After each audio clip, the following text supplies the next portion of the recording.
Europe 1, il est 7h40. Votre invité Mathieu Béliard est la présidente de la région Occitanie, Carole Delga. Bonjour Carole Delga. Bonjour. Je précise que vous êtes en direct de Bordeaux, puisque le congrès des régions de France se tient à Bordeaux en ce moment. Et j'ajoute même que David Doucan, à 19h10, recevra votre président Hervé Morin, président de la région Normandie, président des régions de France. Ce sera sur Europe 1 dans le Grand Journal du Soir, 19h10 tout à l'heure. Carole Delga, est-ce qu'on peut dire que vous, alors pas vous toute seule, présidente de la région Occitanie, mais que vous, les présidents de région, vous nous devez 10 milliards d'euros. C'est ce que l'on devait faire en économie avec la fusion des régions. Or, on est à plus de 207 millions de dépenses. Il manque 10 milliards dans les caisses finalement. Alors non, on ne peut pas dire ça parce que tout d'abord, c'est l'engagement d'un seul secrétaire d'État qui n'avait pas été repris par le Premier ministre de l'époque. Et c'était un chiffre clairement un peu fantaisiste. André Valigny l'a lui-même reconnu. Et puis surtout, ce qu'on attend des présidents de région, c'est de travailler pour la création d'emplois parce que nous avons quand même un taux de chômage très élevé dans notre pays. C'est d'amener des services à la population et à nos entreprises. Oui, mais pardonnez-moi, Carole Delga. Non, mais sur ce sujet, la Cour des comptes valide les nouvelles régions. Excusez-moi, quand on a parlé de fusion des régions, l'idée c'était d'améliorer les processus, de pouvoir peut-être optimiser certaines dépenses, faire des économies d'échelle. On nous a beaucoup vendu les économies, or là on dépense plus. Non, on ne peut pas dire qu'on dépense plus. Pour la région si, on peut le dire. Pardon, l'augmentation, l'augmentation des dépenses de fonctionnement, l'augmentation des dépenses de fonctionnement pour la région Occitanie, c'est moins de 2%.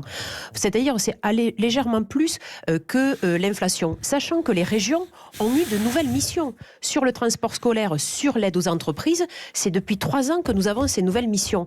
Donc, d'accord, c'est pas ce que dit la Cour des comptes. Pardonnez-moi, Carole Delga, qui précise que la région Occitanie a des dépenses courantes en hausse de 11,7%.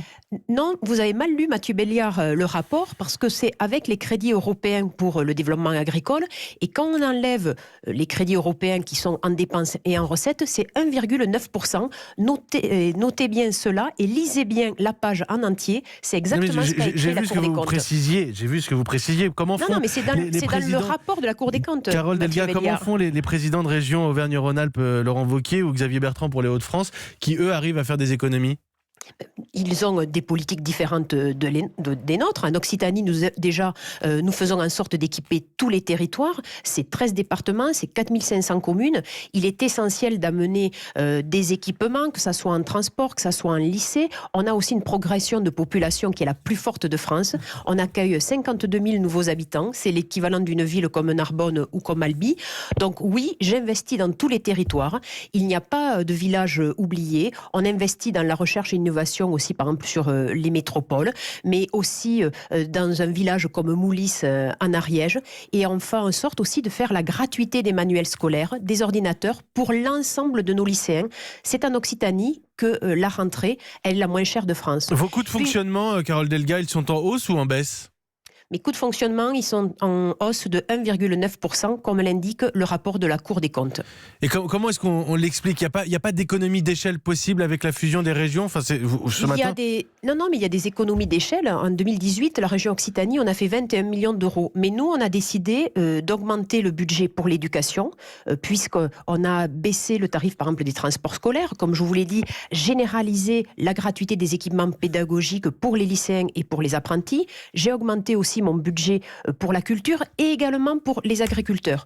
Pour le bio, c'est 30% d'augmentation. Donc on a fait des économies, mais on les a réinvesties au service de la population. Et puis je pense aussi qu'il faut poser le débat de façon claire.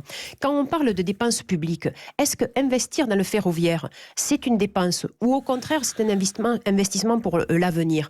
Parce qu'il faut le voir, en France, les gens en ont ras-le-bol de voir les services publics qui disparaissent, de voir les lignes de chemin de fer qui ferment. C'est ce que nous disent les Français. D'accord, Carole Delga, ça vous avez raison. Vous avez complètement raison. Il y a aussi, quand on parle de dépenses, il y a des investissements derrière. Et ces dépenses, elles peuvent se contester ou se justifier. Maintenant, est-ce que vous diriez qu'on a fait une erreur en promettant aux Français qu'en fusionnant les régions, on allait faire des économies ?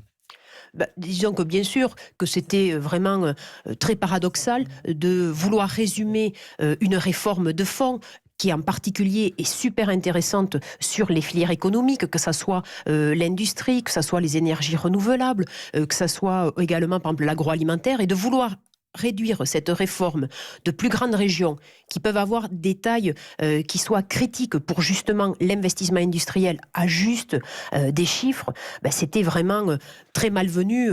C'était complètement à côté de la plaque, pour vous parler franchement. Carole Delga, pour terminer, c'est un tout autre sujet, mais il vous concerne. En région Occitanie, vous avez annoncé qu'un lycée porterait le nom du président Jacques Chirac. Est-ce que vous avez choisi quel lycée il s'agit ? Non, je ne l'ai pas encore choisi parce que je vais en parler avec les élus régionaux que je réunis la semaine prochaine, et puis également avec les maires des lycées potentiellement concernés. Mais je tiens en effet qu'il y ait un hommage à ce grand président de la République et qui avait la passion des territoires, comme j'ai pu le rappeler. Qui n'était pas de votre bord politique, je tiens à le souligner, vous êtes présidente socialiste de la région Occitanie. Merci Carole Delga d'avoir répondu à nos questions ce matin en direct sur Europe 1.